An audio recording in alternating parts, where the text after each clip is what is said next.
Ryan just handed me a ball that he threw, and we're going to trace the different oil rings so we can see how the ball rolled.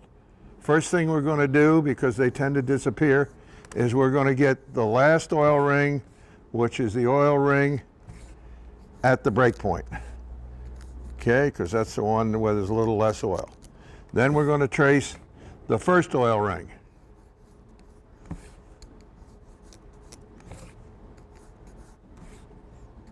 It's right here.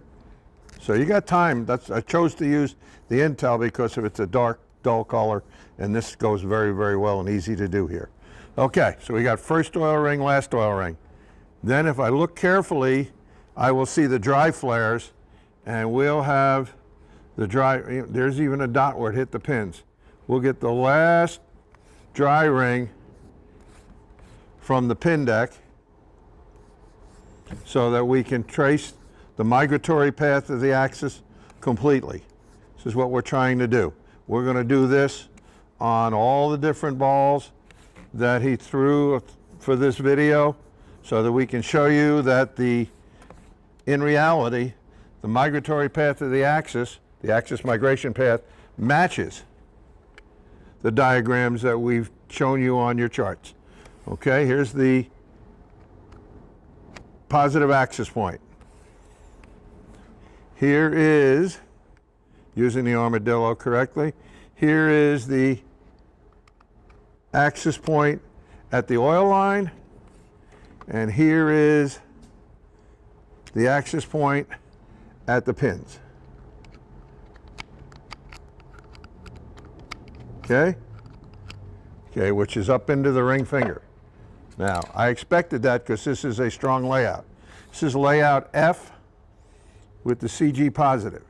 So now I'm going to trace the migratory path of the axis. There you go. Migratory path of the axis is right there.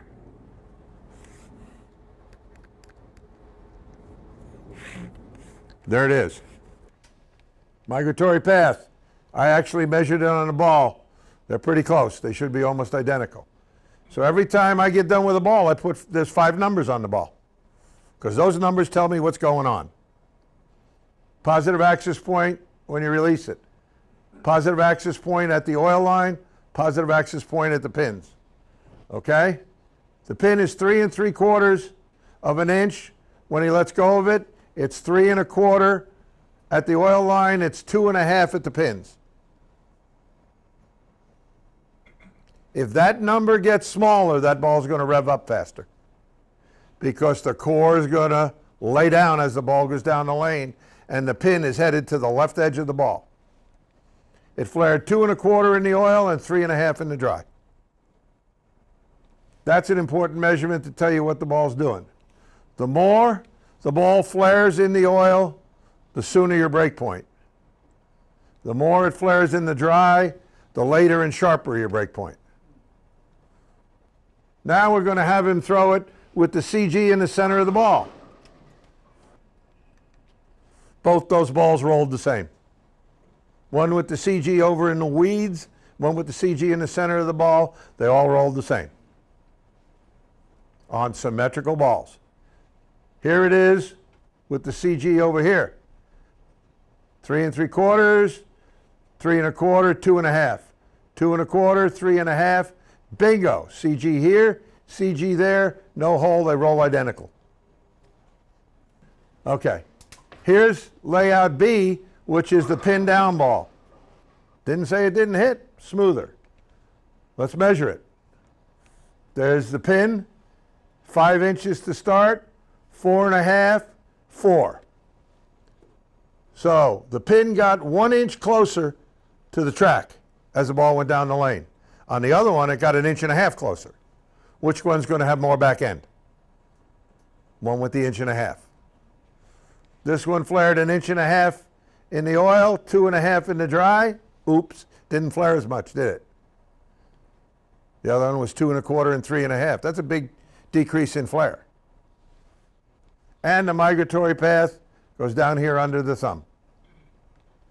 The new reality of drilling symmetrical balls. use the pin to PAP distance and the VAL angle to create the shape of the ball motion. Pin to PAP distance, VAL angle. Place the CG anywhere you or your customer would like to see it, because it really doesn't matter. Don't argue with the customer. I like it when my CG's over here. Good, put it right there. I like it when my CG's over here. Put it right there.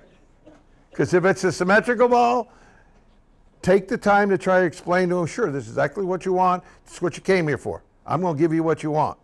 It really doesn't matter. I can put it anywhere. But if that makes you feel better, I'm okay with that. Adjust the surface to get the preferred breakpoint distance. The only thing surface does to a bowling ball is it moves the breakpoint either closer to the foul line or closer to the pins. It does not change the shape.